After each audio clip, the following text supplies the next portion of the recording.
বলিউড ও Hollywood অভিনেত্রী প্রিয়াঙ্কা চোপড়া এবার শান্তির বার্তা নিয়ে হাজির হলেন। মধ্যপ্রাচ্যের বর্তমান অস্থিতিশীল পরিস্থিতিতে যখন পুরো বিশ্ব রীতিমতো উদ্বিগ্ন, ঠিক তখনই এমন ইতিবাচক বার্তা দিলেন এই গ্লোবাল আইকন। যুদ্ধের উত্তাপ আর একের পর এক ফ্লাইট বাতিলের বিড়ম্বনায় দুবাইয়ে আটকে পড়েছেন অসংখ্য ভারতীয় পর্যটক, যাদের মধ্যে রয়েছেন বেশ কয়েকজন তারকাও।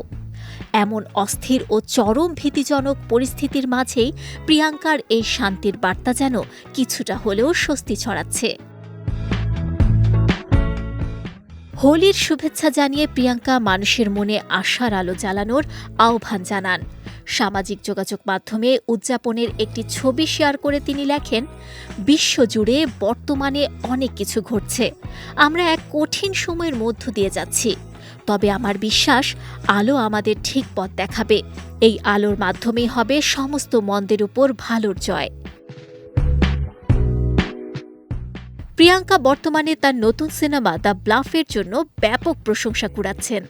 জলদস্যুদের রোমাঞ্চকর গল্পে নির্মিত এই ছবিতে কার্ল আরবান ও স্মাইল ক্রুজ কর্ডোভার মতো তারকাদের সঙ্গে পাল্লা দিয়ে অভিনয় করেছেন তিনি। তবে ভারতীয় ভক্তদের জন্য সবচেয়ে বড় খবর হল, দীর্ঘ ৮ বছর পর ফের দেশি সিনেমায় ফিরছেন দেশি গার্ল।